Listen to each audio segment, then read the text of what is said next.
children appeal to you? Because that's the signature thing of communism, is that people start starving to death.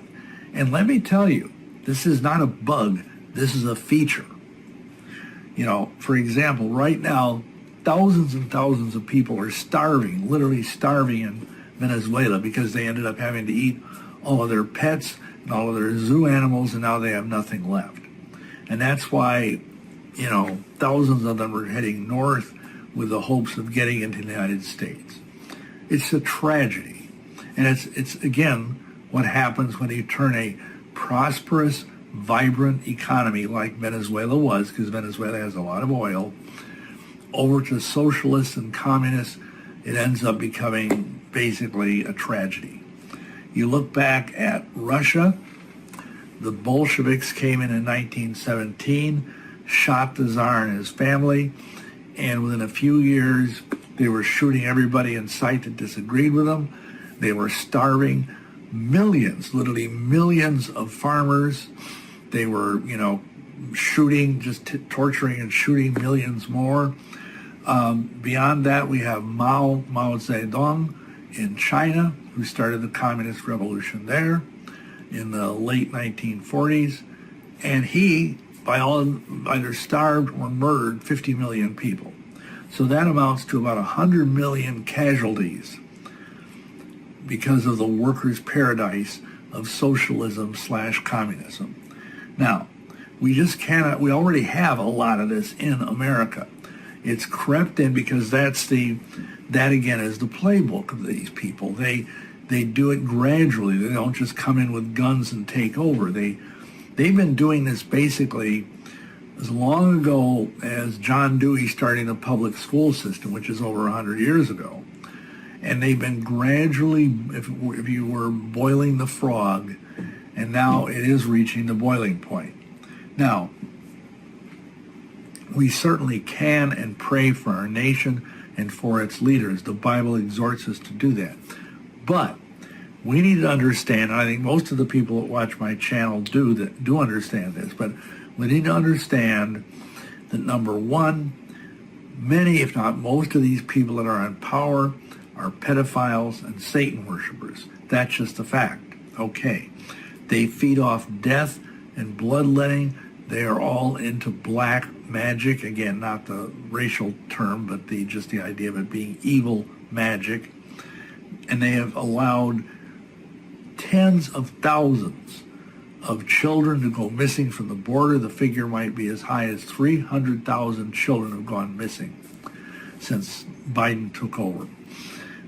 Sadly, it is evident that now mind you, my parents were Democrats, and I was brought up to be a Democrat, and a lot of people of that generation were fine, wonderful, hardworking people.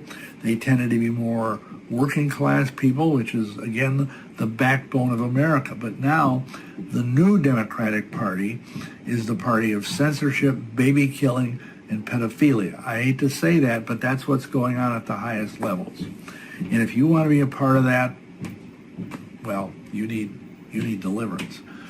We need to vote these people out of office, or they will destroy us, starting with the Christians. If you were to do a study of this, you would see that the test case for this was the Bolshevik Revolution, which ultimately led to the Soviet Union in the late, 1917 or into the early 1920s. They basically killed thousands and thousands of Christians. They blew up churches or turned them into re-education camps. They sent thousands of clergy to Siberia to work in the Gulag, and that's basically like a death camp. In fact, they killed a lot more people than Hitler did. The only difference is the media, and this is the truth. The media from the get-go has been on the side of communism, at least since the 1930s. And it's always covered up the sins, the evils of communist regimes. I mean, and that can be documented. I don't have the time here to do that, but let that just be said. Okay, now, it says in Ezekiel 22:30 that the Almighty speaking, I sought for a man among them that should make up the hedge and stand in the gap for me for the land, that I should not destroy it, but I found none. I would pray that that would not be true in America. I mean, it's great to be an intercessor. It's great to be a prayer warrior. That's more important than voting. But I would submit to you that especially the way things are going, as many people have said, I am certainly not the first, we have a clear choice here between good and evil. It's not about blue state versus red state. It's even not about, Republican and Democrat. It's about people that hate life and that people that essentially want power and are willing to do anything right up to it, including murder and worshiping the devil, versus people that just want freedom and they want to be able to left alone and live in a constitutional republic with their family and their friends. That's the choice. Now, I would pray, therefore, that American Christians would not leave the playing field, but they would come out and vote more than ever. Now, so the next question, which is even more controversial, do you vote for Trump? If you're a Bible-believing Christian, how can you vote for somebody who is at the very least a playboy, a philanderer, perhaps an adulterer? That's a question. Now, let me address something before we get into that, because I've had many people over the years talk about the fact and assert that Trump is a Freemason. I find that highly unlikely. Let me explain why. See, first of all, when he came down the golden escalator back, I think it was 2015, and announced that he was going to run for president, I knew that there was going to be a lot of controversy around this, and so I took a deep dive. I looked into his past, I looked into all sorts of things, and there is no evidence of him being a Freemason in Masonic literature. Let me explain. Of course, if you are a Mason and you don't choose to brew it in a bout, they won't tell anybody.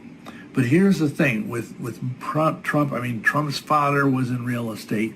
He was in real estate, and of course he became one of the biggest real estate magnates in New York City. And if he was a Freemason and doing all of that, he would have no reason to hide it. In fact, it would help him if people around that he was negotiating with, developers, contractors, whatever, if they knew he was a Freemason, there would be many cases where he'd get better deals. But this has never come out. I mean, the other thing that people say, oh, he gave a Masonic handshake, or oh, he did this, or whatever, the little okay sign. Folks, first of all, this sign is not a Illuminati symbol unless you do something like this with it. So forget about that. That's just something somebody made up. Now, the whole idea of handshakes, let me explain something. Because I went through 32 degrees of the Scottish Rite, 10 degrees of the York Rite, and of course I went through Blue Lodge Masonry. There are like over 50 secret Masonic handshakes within just American Freemasonry. And I would submit to you that it's almost impossible to shake somebody's hand without making one of these handshakes, because a lot of them are very kind of meh. They're not particularly distinctive. Some of them really are. Like the third degree thing. Well, I'm not going to get into all that because I have a whole DVD on this. But the fact of the matter is, just because he shook somebody's hand in a picture and it looks vaguely like it might be a Masonic handshake, like I said, it's very hard for people to shake somebody's hand and not make a Masonic handshake. So just bear that in mind. I have also checked sources with the Grand Lodge of the State of New York, which is, the organization of the Freemasonic Brotherhood in that state, and they have no evidence of Trump being a Mason. And I would tell you, if they did, they would, especially before he became president, they would brag about it. Because I remember when I was a Mason, we used to get all these like magazines that say, oh, Roy Rogers was a Mason, or Burl Ives